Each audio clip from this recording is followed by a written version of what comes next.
Dios les bendiga, hermanos. Vamos a la palabra de Dios. Vamos a continuar nuestro estudio en el libro de Hechos. Y vamos al capítulo 3.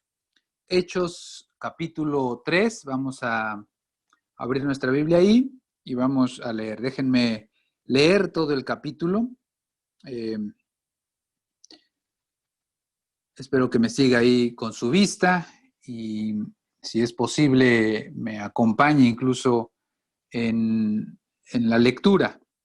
Dice Hechos capítulo 3. Y cierto día Pedro y Juan subían al templo a la hora novena, la de la oración, y había un hombre cojo desde su nacimiento al que llevaban y ponían diariamente a la puerta del templo llamada La Hermosa, para que pidiera limosna a los que entraban al templo.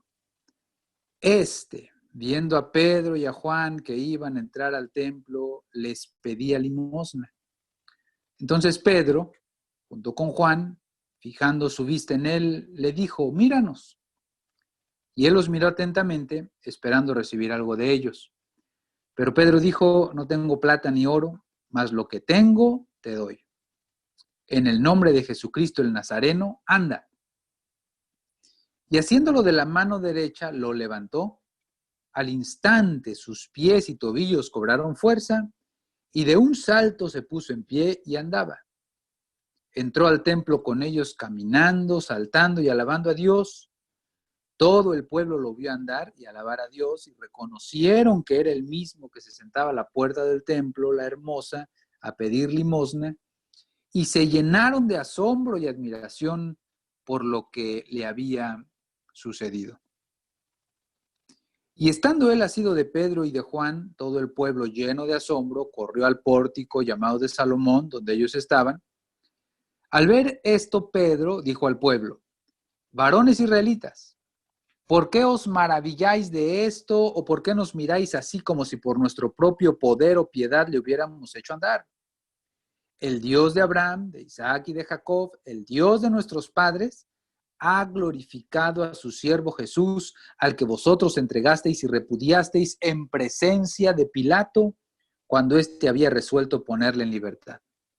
Mas vosotros repudiasteis al santo y justo, y pedisteis que se os concediera un asesino, y disteis muerte al autor de la vida, al que Dios resucitó de entre los muertos, de lo cual nosotros somos testigos. Y por la fe en su nombre, es el nombre de Jesús lo que ha fortalecido a este hombre, a quien veis y conocéis, y la fe que viene por medio de él le ha dado esta perfecta sanidad en presencia de todos vosotros. Y ahora, hermanos, yo sé que obrasteis por ignorancia, lo mismo que vuestros gobernantes, pero Dios ha cumplido así lo que anunció de antemano por boca de todos los profetas, que su Cristo había de padecer. Por tanto, arrepentíos y convertíos, para que vuestros pecados sean borrados, a fin de que tiempos de refrigerio vengan de la presencia del Señor, y Él envíe a Jesús, el Cristo designado de antemano para vosotros, a quien el cielo debe recibir hasta el día de la restauración de todas las cosas, acerca de lo cual Dios habló por boca de sus santos profetas desde tiempos antiguos. Moisés dijo: el Señor Dios os levantará un profeta como yo de entre vuestros hermanos. A él prestaréis atención en todo cuanto os diga. Y sucederá que todo el que no preste atención a aquel profeta será totalmente destruido de entre el pueblo.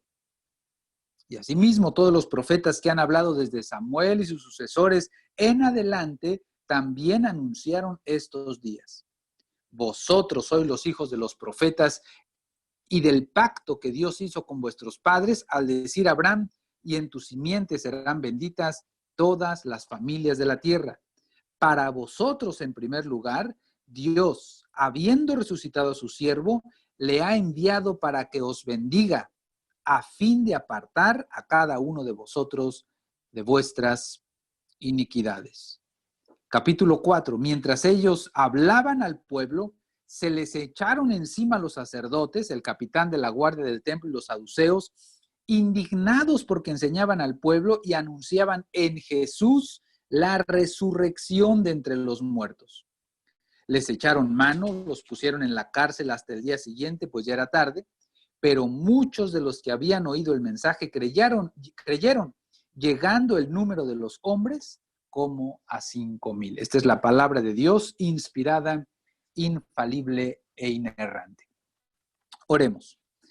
Señor, mientras nos acercamos a tu palabra para examinarla, para meditar en ella, para obtener nuestro alimento, te pedimos, Señor, que tu Espíritu Santo nos guíe, que tu Espíritu Santo nos conceda concentración, enfoque en lo que dice tu palabra, que nos sujetemos a tu voluntad, que nos sujetemos a tu palabra, para que de esta manera, Señor, seamos cada vez más conformados a tu imagen, conforme a tu propósito. En el nombre de Jesucristo te pedimos estas cosas. Amén. Amén. Pedro, ustedes pueden darse cuenta, es el autor de los 2 primeros sermones que la iglesia cristiana predicó.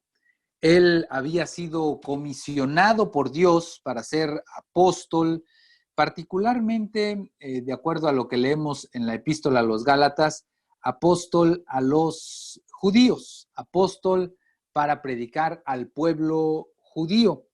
Los 2 sermones, esos 2 primeros sermones, están registrados en los primeros capítulos del libro de Hechos, y realmente, si los examinamos detenidamente, no se trata de discursos muy elaborados, de discursos con una retórica complicada, sino que son discursos directos, son discursos que van directo al clavo y tienen como tema central hablar de Jesucristo.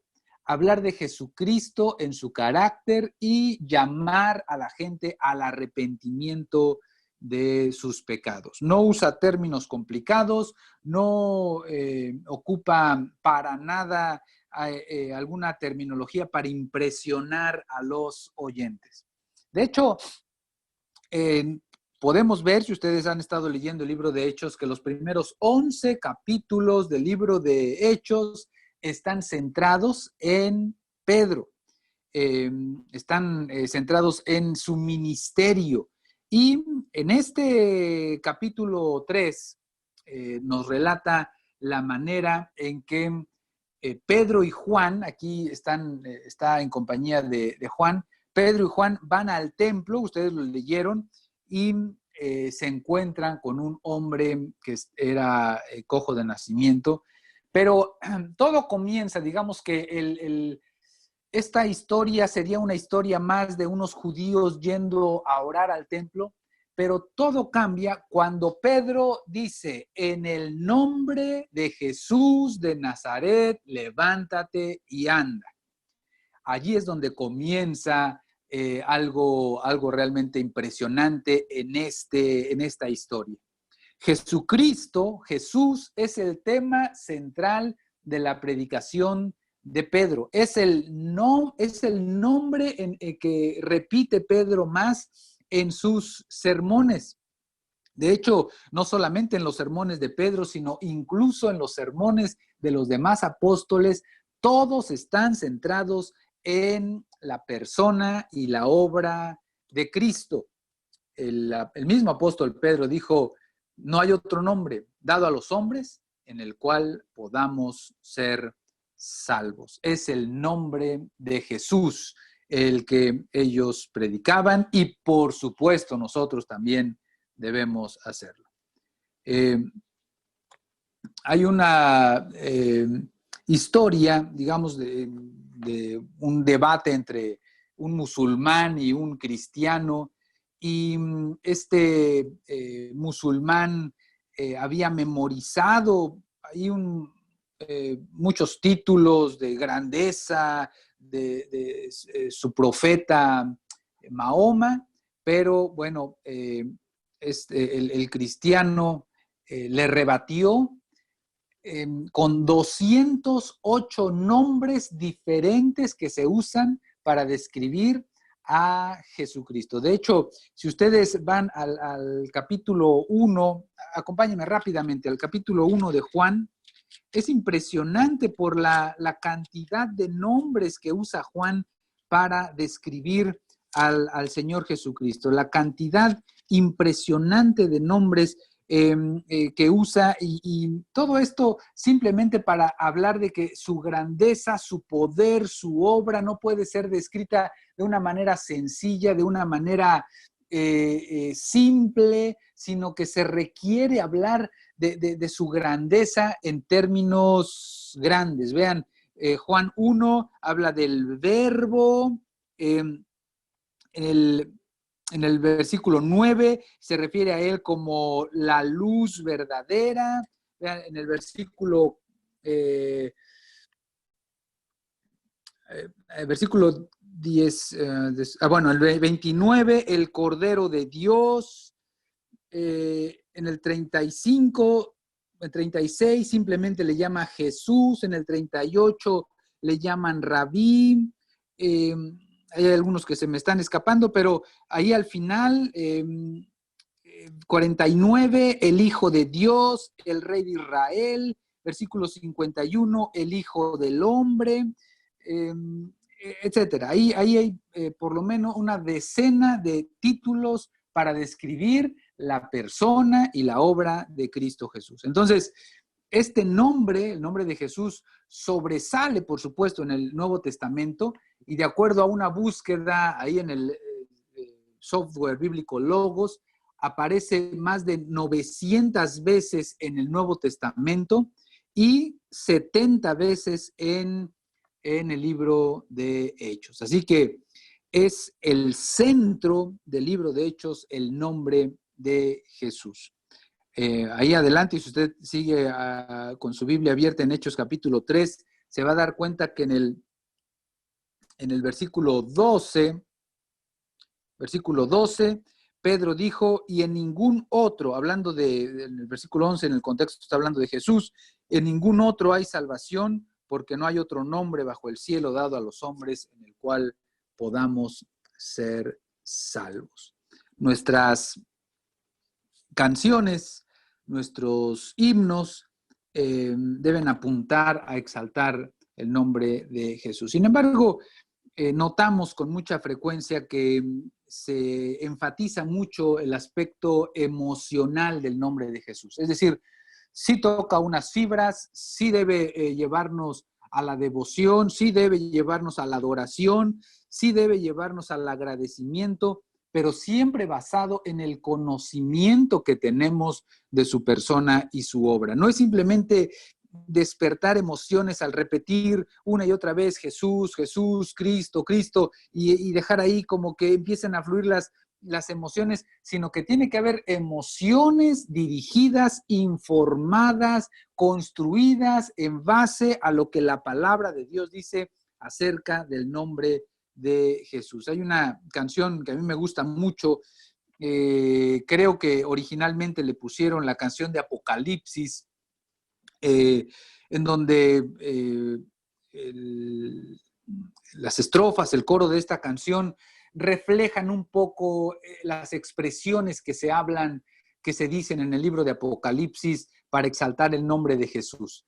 Sin embargo, hay una parte de esta canción, y lo comentaba con los hermanos de la música hace algunos meses, les decía, hay una parte, me gusta la canción, pero hay una parte que no me gusta de la canción, que dice, no recuerdo las palabras exactas, pero decía que cuán dulce es, cuán hermoso es con solo decir Jesús. Es decir, parece como que era un arte de magia nada más decir Jesús, decir ese nombre, ya viene un sentimiento, un calor, etcétera, ahí alguna emoción. No es solamente decir el nombre de Jesús, no es solamente pronunciar el nombre de Jesús, sino es saber quién es, cuál es su obra. Ahora, si observamos aquí el pasaje, este pasaje está dividido por lo menos en 3 partes. Vamos a centrarnos solamente en una, pero la primera parte es acerca de la sanidad en sí misma, que está relatada en los versículos del 1 al 10 o del 1 al 11, dependiendo de cómo lo separemos. Y notemos, solo para resumir ahí y para observar algunos detalles en esta sanidad, cómo es que la escena, el acontecimiento que sucedió allí es el cruce de dos costumbres. Primero, acostumbraban llevar a este señor, a este paralítico, a este cojo, acostumbraban llevarlo diariamente a la puerta, la hermosa, para mendigar. Pero también los judíos acostumbraban ir a orar al templo a las 3 de la tarde, es decir, como dice ahí en el versículo 1, la hora novena, que era la hora de la oración. Entonces, el cruce de dos costumbres.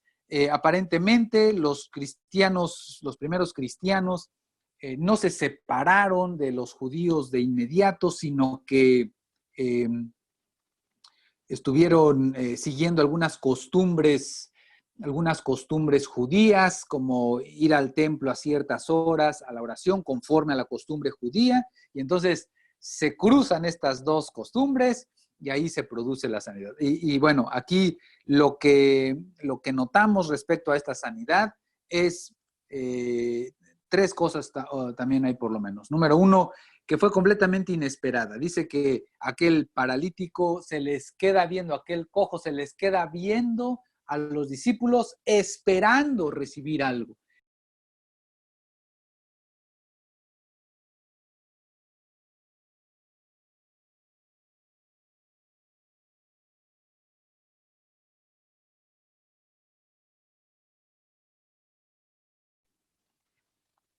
¿Ahí me oyen? Ok. Esta sanidad, ¿me oyeron desde de antes o acaban de escucharme? Si no, comienzo otra vez, hermanos. Abran su Biblia en Hechos 3. No, bromea. Ok. Esta señal fue inesperada, número uno. Número dos, fue en el nombre de Jesús. Notan ahí en el versículo 6 que dice, en el nombre de Jesucristo el Nazareno, anda. Cuando estaban esperando ahí la limosna, le dice, no tengo plata, no tengo oro, pero en el nombre de Jesús, anda. Le da algo que sí tenía. Dicen, hay una historia que parece más un mito, pero creo que refleja un poco el estado actual de algunas iglesias. Dicen que Tomás de Aquino, que era un señor muy católico, con algunas ideas al Evangelio, al Señor Jesucristo, bueno, dicen que una vez estaba frente al Papa y el Papa estaba contando las monedas y todo su tesoro, y le dijo a Tomás de Aquino, le dijo, lo que dijo Pedro en la puerta la hermosa no es algo que podamos decir hoy en día. Eso de no tengo plata ni oro, no tengo oro ni plata, eso ya no lo podemos decir ahora.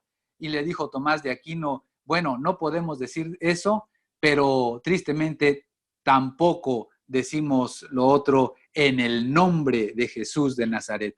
No usamos, no tenemos el poder, le decía este señor al Papa, de acuerdo a esta historia, no tenemos ahora el poder del nombre de Jesús. Bueno, estos apóstoles le dicen a aquel cojo, no tengo plata ni oro, pero lo que tengo te doy en el nombre de Jesús de Nazaret. Entonces la sanidad fue inesperada. Número 2, fue en el nombre de Jesús. Número 3, fue completa. Fue completa. De inmediato aquel hombre se levantó, versículo 8, de un salto, se puso en pie y andaba. Y ahí hay un milagro doble o triple, se puede decir, porque no solamente fue sanado físicamente, sino que aprendió a caminar de inmediato.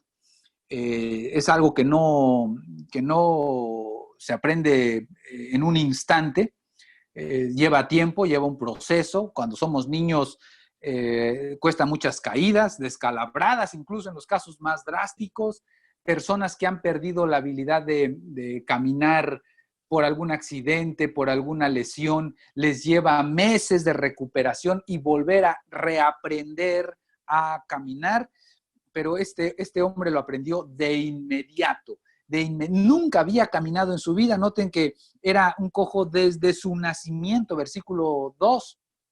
Entonces, nunca había caminado, nunca le habían comprado una andaderita o un carrito para que aprendiera a caminar, pero de inmediato se levantó y andaba en ese mismo momento, y no solamente andaba, sino, versículo 8, caminaba y saltaba, alabando a Dios, caminando y saltando. Entonces, ahí está esta sanidad, y por supuesto vinieron las consecuencias. ¿Cuáles son las consecuencias? Primero, pues el gozo del que acababa de ser sanado, alababa a Dios, estaba saltando.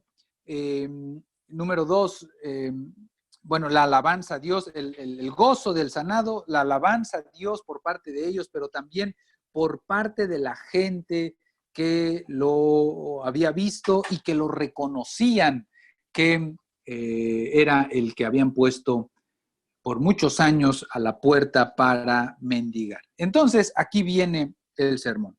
El sermón simplemente viene a manera, o vamos a, como todo sermón, tiene tres partes: la introducción, luego viene la enseñanza, y al final viene la conclusión, incluso el llamamiento al arrepentimiento.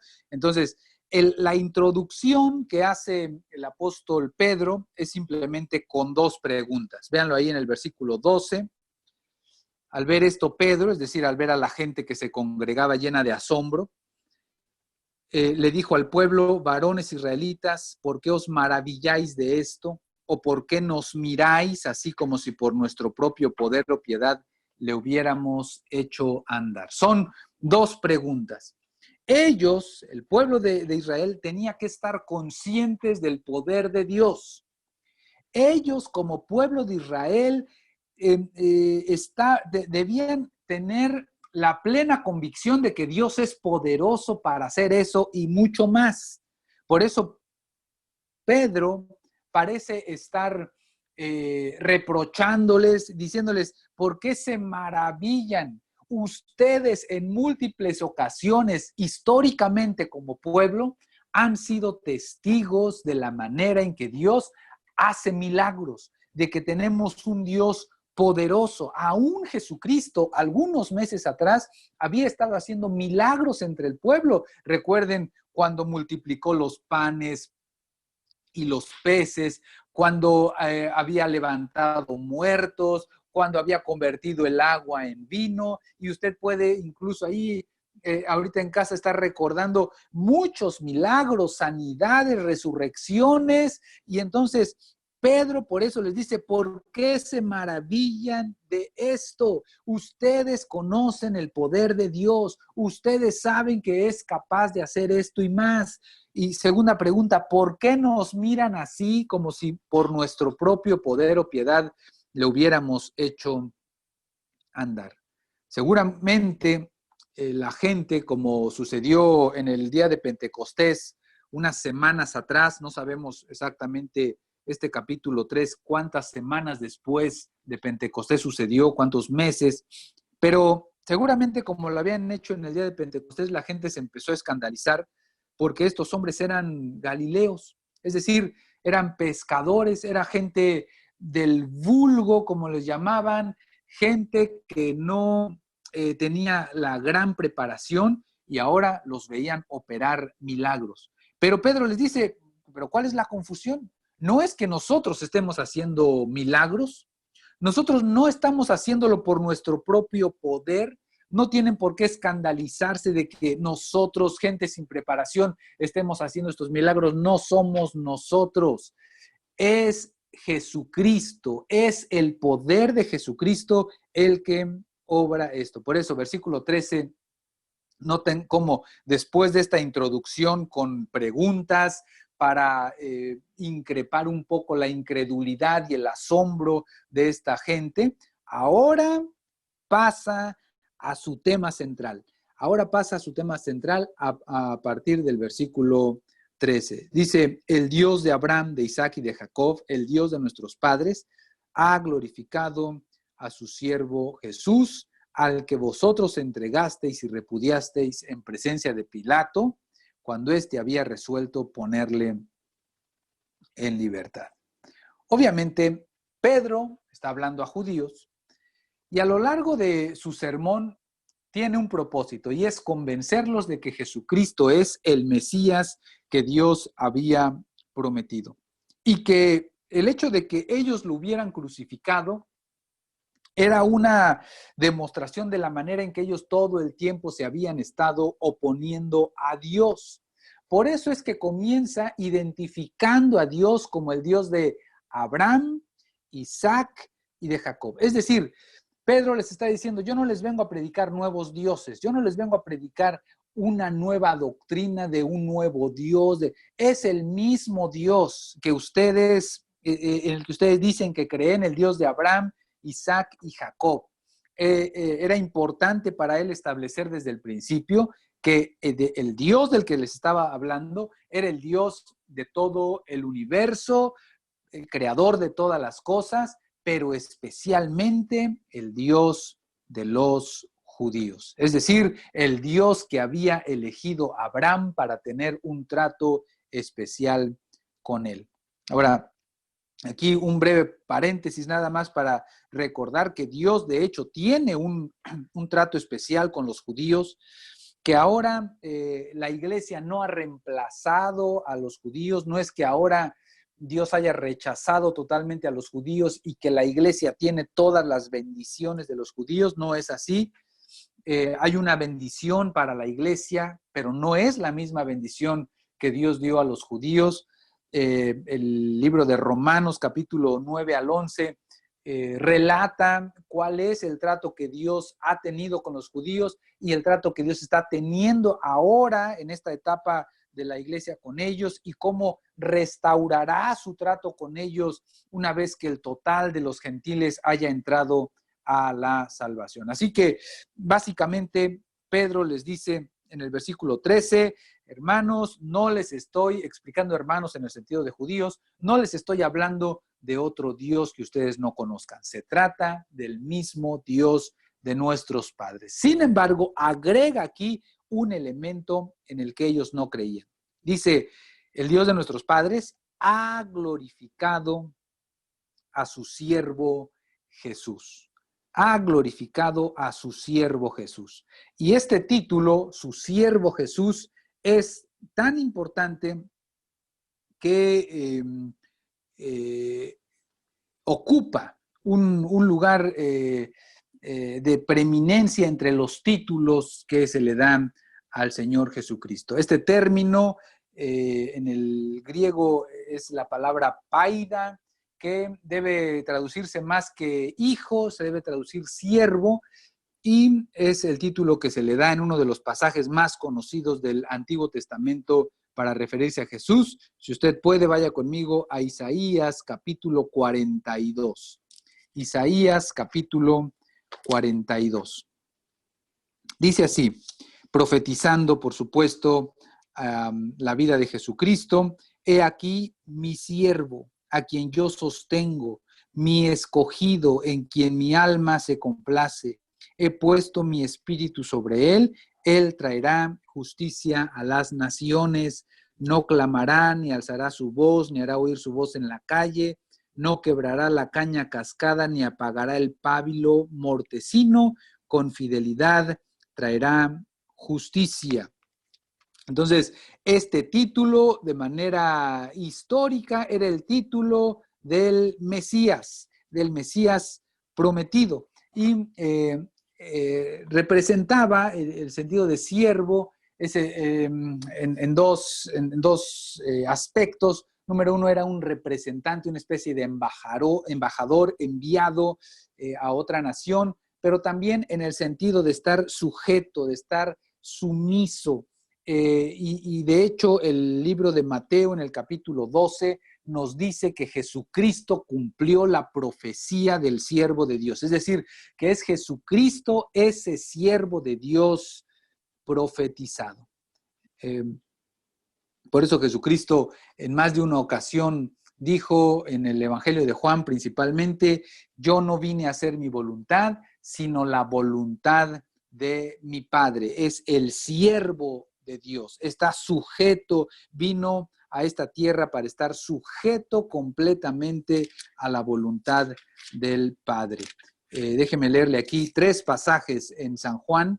San Juan, a partir del capítulo 6, voy a leer 3 pasajes que hablan de esta sujeción y de cómo Jesucristo es descrito como el siervo de Dios en ese sentido. San Juan capítulo 6, versículo 38 dice, porque he descendido del cielo no para hacer mi voluntad, sino la voluntad del que me envió. Y luego en el capítulo 7, versículo 16, Jesús entonces le respondió y dijo, mi enseñanza no es mía, sino del que me envió. Y en el 8:28 dice, por eso Jesús dijo, cuando levantéis al Hijo del Hombre, entonces sabréis que yo soy y que no hago nada por mi cuenta, sino que hablo estas cosas como el Padre me enseñó. Entonces, hermanos, estamos aquí viendo cómo Pedro de inmediato menciona a Jesucristo, les dice, no somos nosotros los que hicimos ese milagro,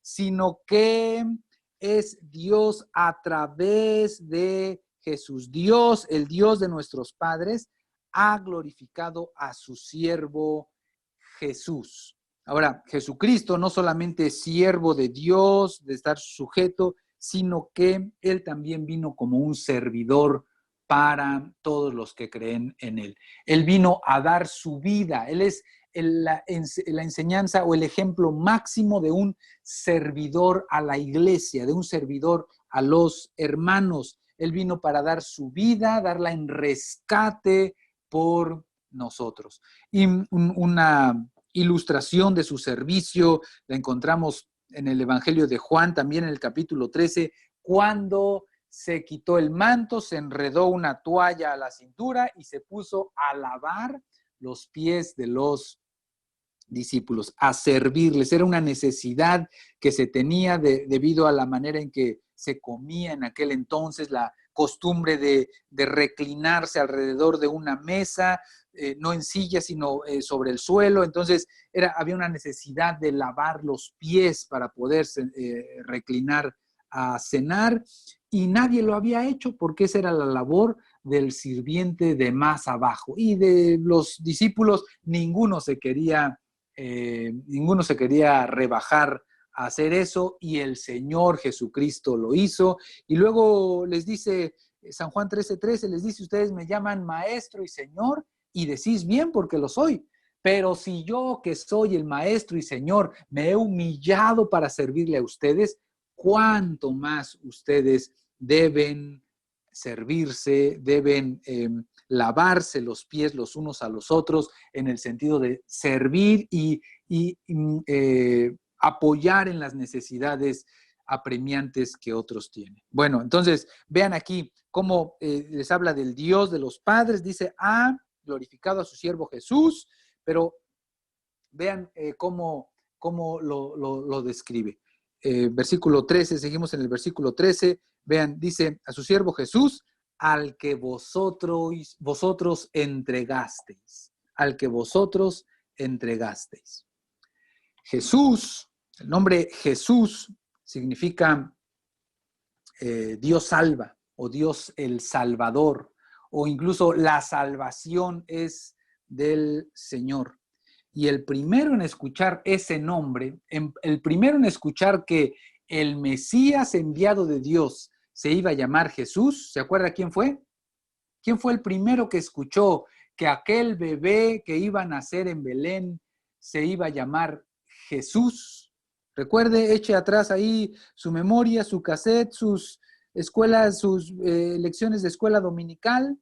Fue José, fue aquel carpintero llamado José, el que iba a fungir como su padrastro, como su padre terrenal, y le dijo el ángel a José, se llamará Jesús porque él salvará a su pueblo de sus pecados. Hay una canción que se escucha mucho en la radio, no estoy seguro no la he escuchado en español, pero la radio, donde quiera que uno va, le prende aquí a la radio cristiana y se repite mucho una canción. What a beautiful name it is. Qué hermoso es el nombre de Jesús, el nombre de Jesús, y lo repiten y lo repiten y lo repiten, pero el nombre de Jesús no puede ser simplemente repetido y con eso ya se hacen las cosas en el nombre de Jesús, sino que se tiene que tener conciencia de qué significa. Significa la salvación es del Señor, es decir, no hay otro nombre en el cual se pueda tener salvación. Ahora, es el mismo nombre de Josué, y Josué en un sentido también fue un salvador. Josué fue aquel que condujo al pueblo de Israel a conquistar la tierra prometida. Pero la salvación que Josué produjo fue una salvación muy breve, muy corta, duró unos años. Al pueblo pronto se le olvidó y volvieron otra vez a la esclavitud, ya no física, sino ahora espiritual. Regresaron a la esclavitud de la idolatría. Pero la salvación que provee nuestro Señor Jesucristo es una salvación eterna. Fue entregado por Dios, como leímos en el primer sermón, para nuestra salvación. Sin embargo, dice Pedro ahí, versículo 13, Jesús al que vosotros entregasteis. La gente lo rechazó, la gente lo entregó a muerte.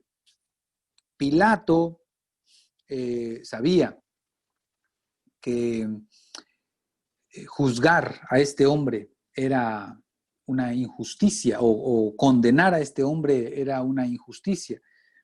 Pilato, con todo y que pasó a la historia como un gran ogro, era un señor inteligente, sabio, criado en la cultura romana, y en más de una ocasión dijo, no podemos juzgar a este hombre, no podemos condenar a este hombre, es inocente.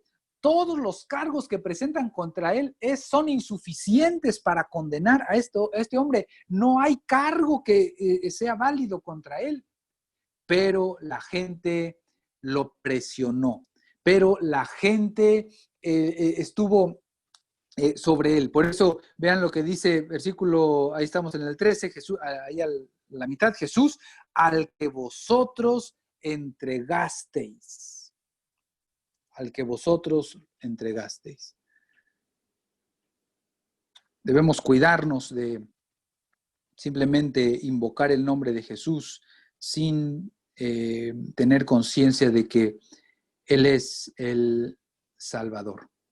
Hay gente que invoca el nombre de Jesús para todo, incluso hasta como un fetiche. Cuando la gente estornuda, dicen, ay, Jesús, como si fuera, ay, ya con eso la gripa se te va a ir. Y se invoca el nombre de Cristo, pierden un dinero que habían dejado por ahí. ¡Ay, Jesús, dónde lo dejé! Como si, otra vez, si fuera un fetiche ahí que te ayude en los momentos de nada más ahí con eso ya, ahí se va la tormenta y viene la paz. Jesús, Jesús, y ahí, no, eso no es, para eso no es el nombre de Jesucristo. Se debe meditar en la salvación eterna que el Señor da, el Señor Dios da a través del nombre de Jesús. Ahora, vean, seguimos ahí en el versículo 13, dice, ha glorificado a su siervo Jesús, al que vosotros entregasteis, y repudiasteis en presencia de Pilato, cuando éste había resuelto ponerle en libertad.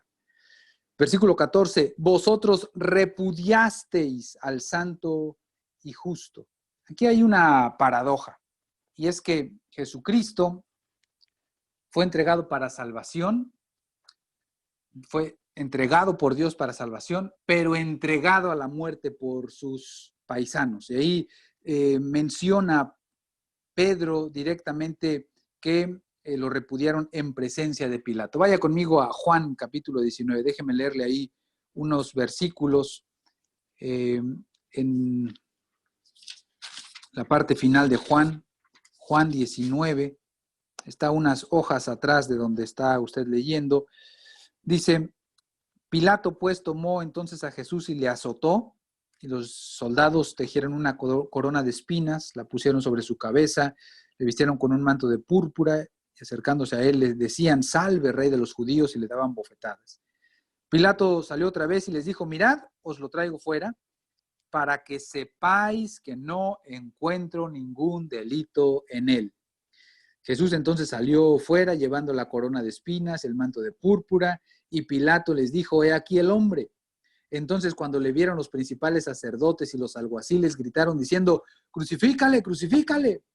Pilato les dijo, tomadle vosotros y crucificadle, y otra vez, porque yo no encuentro ningún delito en él. Versículo 7, los judíos le respondieron, nosotros tenemos una ley y según esa ley debe morir porque pretendió ser el Hijo de Dios. Entonces Pilato, cuando oyó esas palabras, se atemorizó aún más. Versículo 9, entró de nuevo al pretorio y dijo a Jesús, ¿de dónde eres tú? Pero Jesús no le dio respuesta. Pilato entonces le dijo, ¿a mí no me hablas? ¿No sabes que tengo autoridad para soltarte y tengo autoridad para crucificarte? Jesús respondió, ninguna autoridad tendría sobre mí si no te hubiera sido dado de arriba, por eso el que me entregó a ti tiene mayor pecado.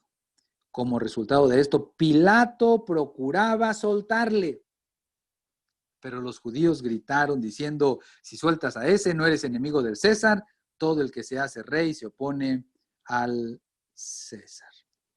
Entonces, notamos en este relato de Juan cómo Pilato, bajo ninguna ley, encontró a Jesús culpable. Sin embargo, aunque era santo, aunque era puro, vea el versículo 14, aunque no tenía ningún delito en él, era completamente santo, lo repudiaron. El mismo pueblo de Israel empujó al gobernante en turno para que le matara.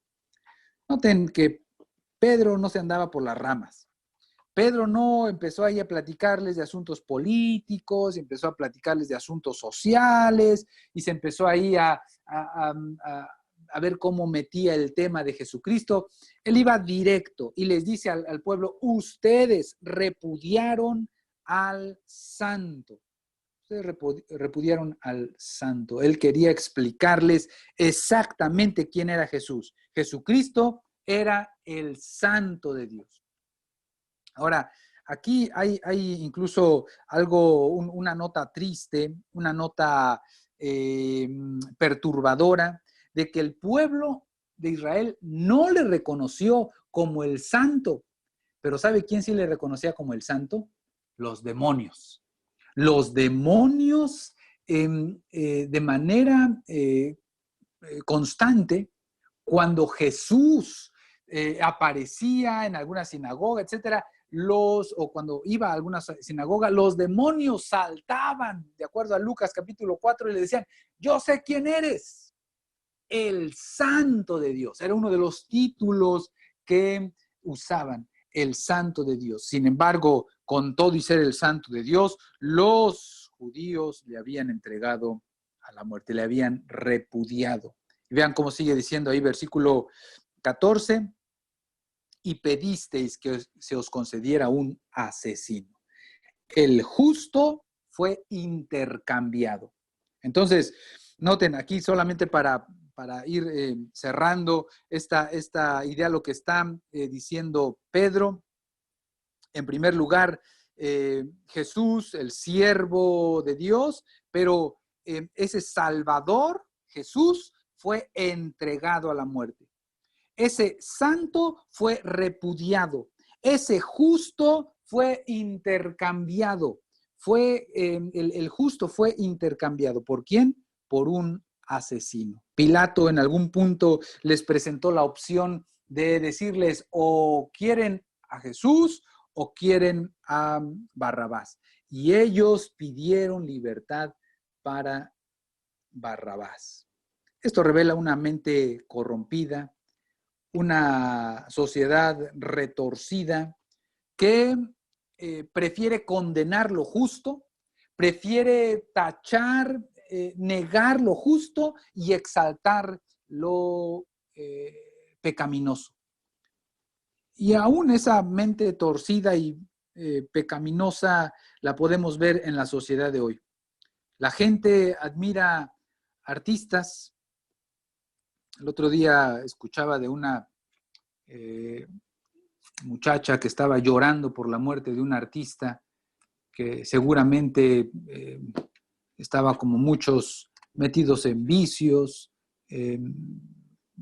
era muy joven, aparentemente se suicidó, y esto causa un poquito de tristeza al notar cómo la sociedad exalta a la gente que viciosa, con inmoralidad sexual, con ideas anticristianas, las exalta a lo mejor porque son muy guapos, porque cantan muy bonito, porque tienen buen porte, pero su conducta es pecaminosa y por otro lado menosprecia una vida piadosa, una vida recta, una vida de virtudes cristianas.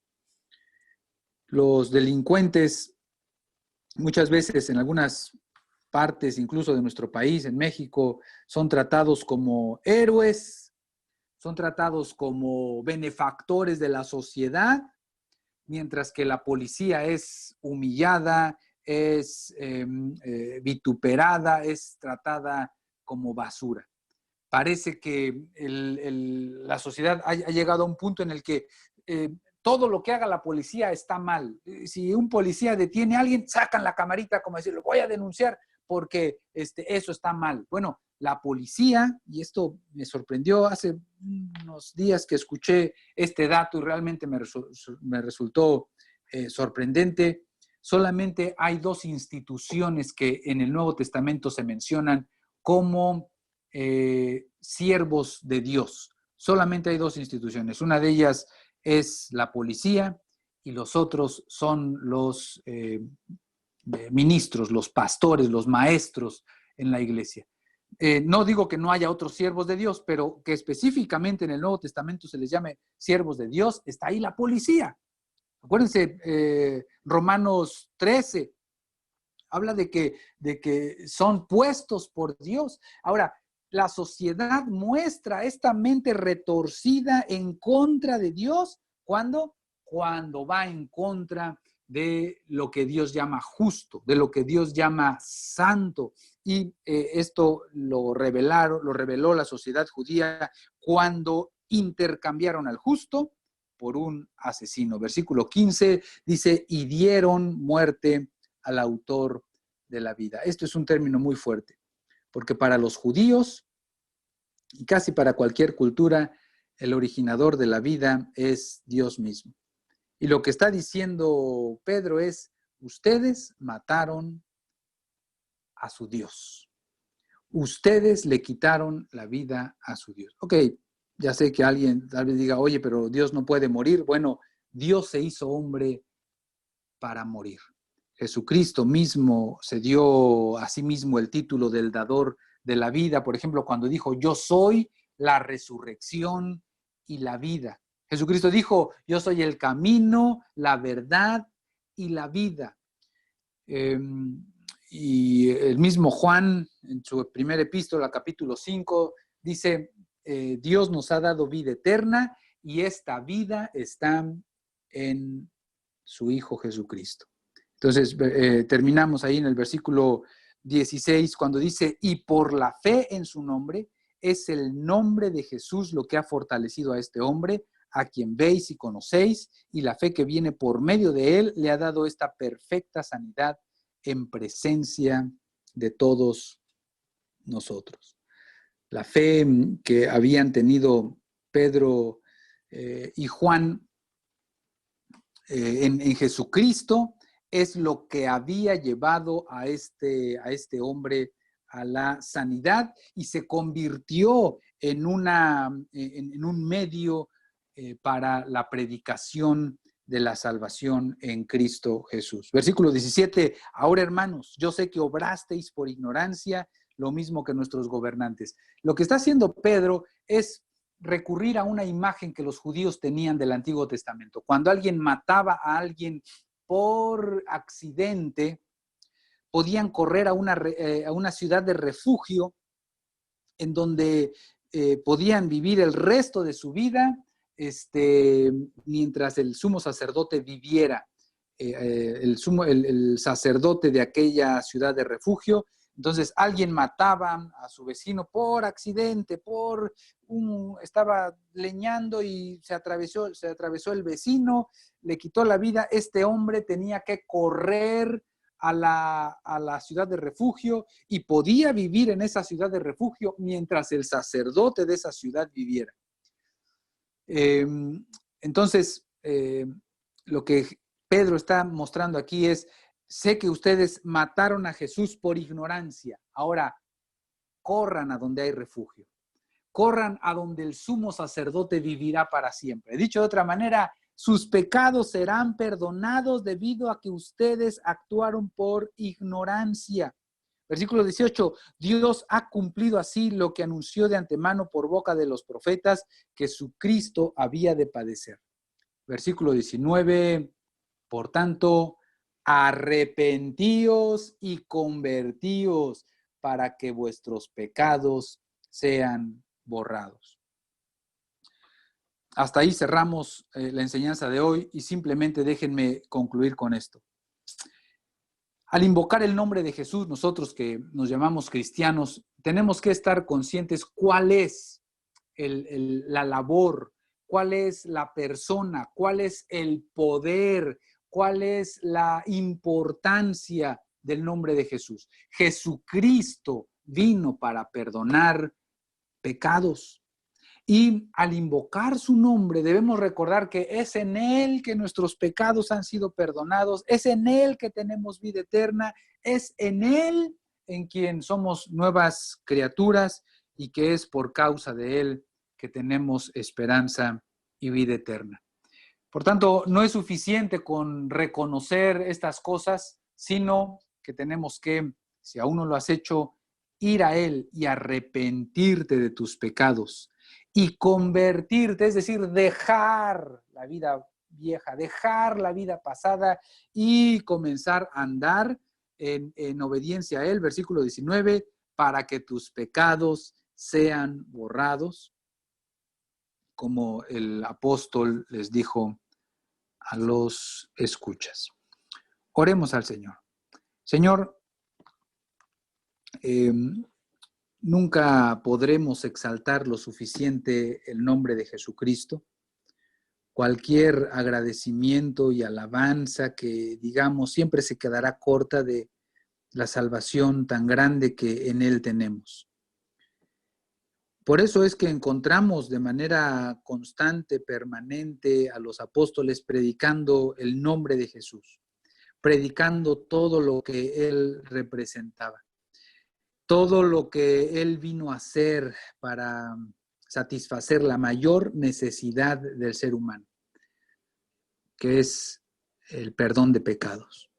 Señor, te pedimos que nosotros encontremos plena satisfacción en ese nombre, que nosotros como creyentes encontremos pleno deleite, pleno descanso en ese nombre, al saber que es el nombre de Jesús el que nos ha dado plenitud y vida eterna.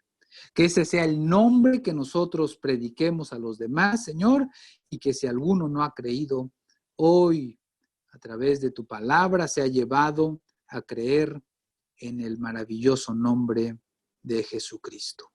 Amén. Amén.